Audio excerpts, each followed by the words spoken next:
Hello everyone and welcome back to Coronavirus Corner.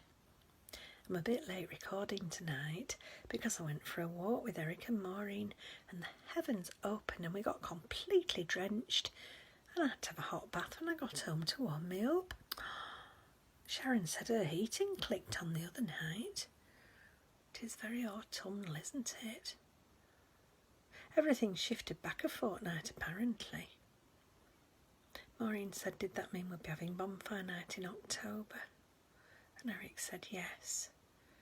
And then he told her New Year's Eve was going to be a few days before Christmas.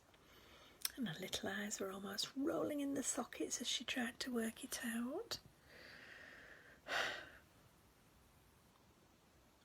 I'm not quite sure what was said in the pub, but Derek seemed a lot calmer when they got back, which was a relief to Marjorie.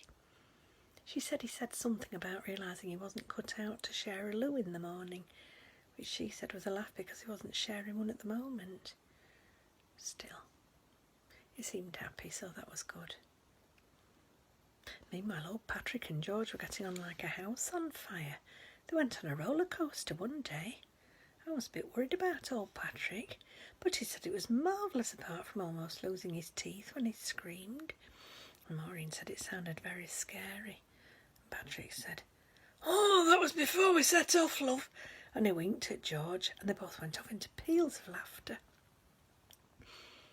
I had some lovely chats with Fanny. We've read a lot of the same books and that always gives you something in common.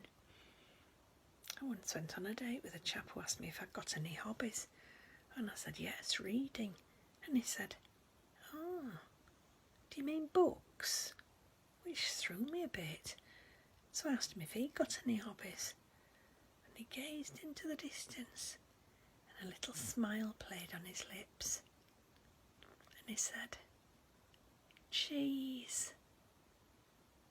But not in a nice way. I felt unaccountably disturbed and I declined his offer of a second date. It was in the local paper a few years later.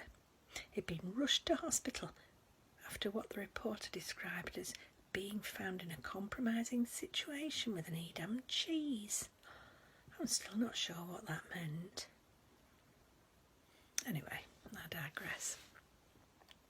The heat wave arrived at the end of our holiday and Eric arranged for us to have a few days more. It was lovely to be so near the sea.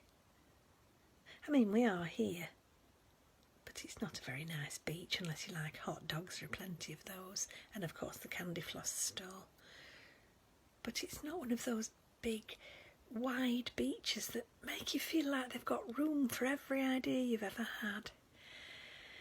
I always feel inspired on a beach like that. I used to write poetry when I was younger. I might give it another go. That's the thing about a holiday, you've got time to get to know yourself again. I think we forget who we are sometimes. Seaside holidays take you back and remind you who you were when you were a child. I remember Auntie Nancy telling Maureen and me we could choose anything we wanted to be.